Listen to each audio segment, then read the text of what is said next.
প্রিয় ভাই, চেহারা দেখলেই বোঝা যায় নামাজ পড়ো না অধিকাংশ।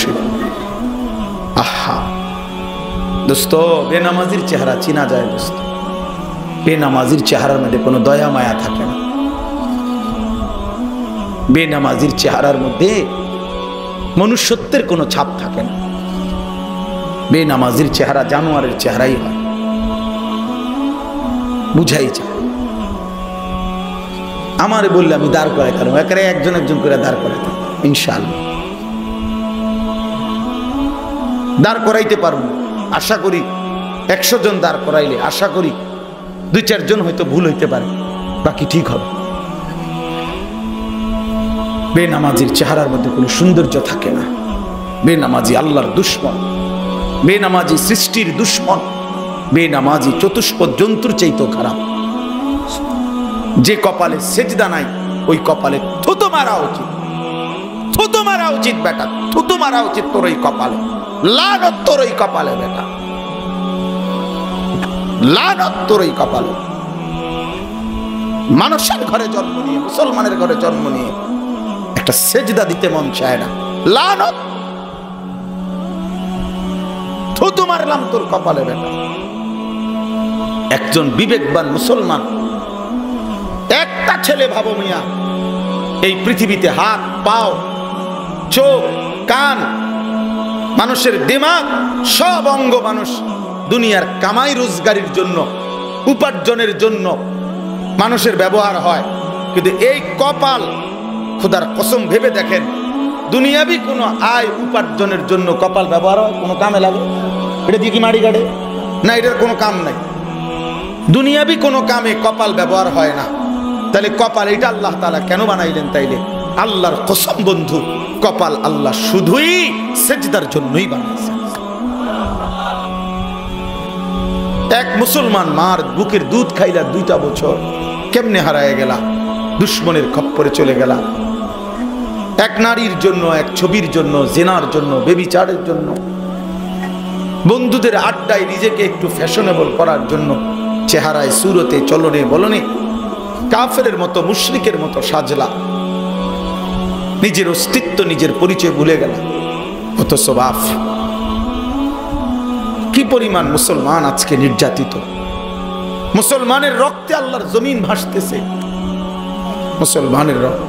আজকে যদি ইনসাফের সাথে আমরা বলি তাহলে গাজা ফিলিস্তিনের মাটিতে আল্লাহর কসম আমার মনে হয় আজ যদি নিচের থেকে উঠায় তাইলে পানির চাইতেও বেশি রক্ত উঠবে। রক্ত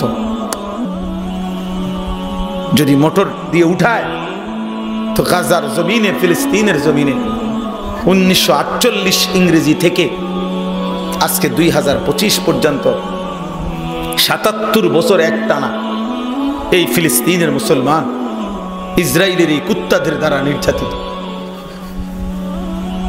বিশ্বাস করো ভাইয়া, এটা ঐতিহাসিক তথ্য। 77 বছর। 1948 সালে জুলুম শুরু হয়েছে, আজও চলছে। 1947 ইংরেজিতে কাশ্মীর এই ভারতের হিন্দু বেঈমানদের দ্বারা আক্রান্ত হয়েছে। আজকের এই দিন পর্যন্ত 78 বছর যাবত আপনার কাশ্মীরের মধ্যে মুসলমানের উপরে জুলুম চলছে। এই এখনো আজকে 2 দিনেও অসংখ্য জম্মু কাশ্মীরের মুসলমানকে ভারতীয় পুলিশ অকাতরে নির্বিচারে ধরতেছে। ওইখানের একজন নৌবাহিনীর কর্মকর্তা, তাকে কে যেন মেরে ফেলছে। কি হয়েছে? এই 2 দিন হয়েছে ঘটনা। একেবারে পাইকারি ভাবে মুসলমান সব গাড়িতে পুরাইতেছে আর কারাগারে পাঠাইতেছে। এই খবর নেন, আপনি দেখেন। একটি প্রদেশেই ভারতের উত্তরাখণ্ড একটা জায়গার নাম, ভারতের 170টা চাইতে বেশি মাদ্রাসা সিলগালা করে বন্ধ করে দিচ্ছে গত 15-20 দিনের ভিতরে। প্রতিবেশী দোস্ত, প্রতিবেশী মনে রাখো, পায়ে ফাড়া দিয়ে, আমরা দেশে কয়, আমরা এক দেশের মানুষই তো, আমি জুতাত ফাড়া দিয়া কাজ্জা করে, ইচ্ছা করে ঝগড়া যেটারে কয়, মানে পায়ে ফাড়া দিয়ে কি করে ঝগড়া করে, জুতাত ফাড়া দিয়ে। আমাদের প্রতিবেশী কিন্তু আমাদের কাঁটাতারের এই বেঈমান পায়ে ফাড়া দিয়া ইচ্ছা করে ঝগড়া বাজাইতেছে। এই জন্য বন্ধু আমার, কতদিন আর এই রং তামাশা করতে পারবা নিশ্চিন্তে কেউ জানে না। করতে থাকো, আল্লাহকে নারাজ করতে থাকো, সেজদাবিহীন জিন্দেগি কাটাইতে থাকো যুবক। আগামীর পৃথিবী তুমি মুখোমুখি হবা, বয়স্করা চলে যাবে তোমার আগেই। 60 বছরের চাচার লেগে তুমি চিন্তা করো না, 80 বছরের মুরব্বীর জন্য তুমি ভাইব না, কারণ আশা করা যায় তোমার আগেই তিনি কবরে চলে যাবে, ঠিক না? তুমি আগামীর পৃথিবীর বাস্তবতা মুখোমুখি হবা যদি আল্লাহ হায়াত দেয়।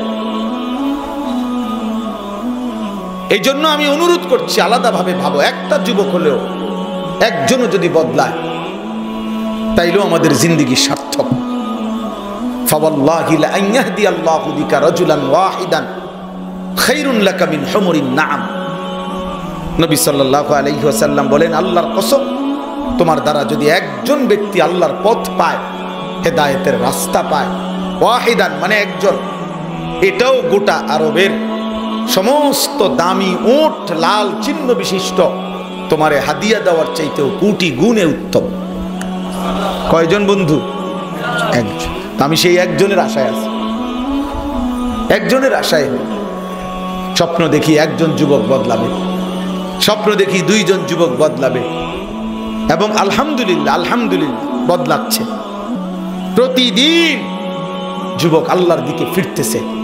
একদিন দেখবেন ইমাম মাহদি আসবে, একদিন সারা পৃথিবীব্যাপী কালেমার কুফরের বিরুদ্ধে যুদ্ধ শুরু হবে, আর সেই যুদ্ধে পর্যাপ্ত পরিমাণ সেজদাওয়ালা মুজাহিদ জানবাজ নওজোয়ান আল্লাহর কসম ময়দানে দাঁড়ায় যাবে ইনশাআল্লাহ।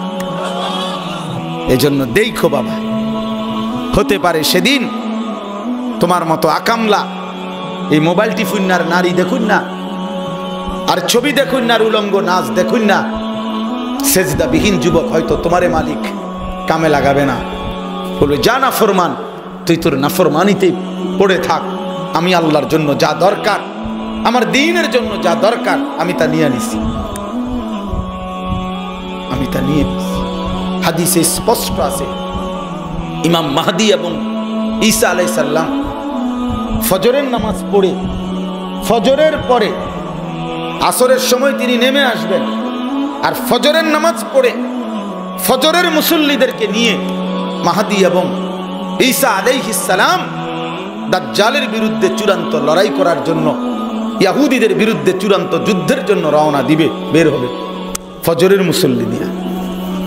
তো যেই অপদার্থ নাফরমান 9টার আগে ওঠে না, এই হাইওয়ান ইসলামের পক্ষে লড়বে কেমনে বলেন? মাকসুদ হয়তো উড়ে 9টা বাজে, তো 9টার সময়ই ফজরের নামাজ হয়, বলেন? তুই তো কিচ্ছু খুঁজে পাবি না,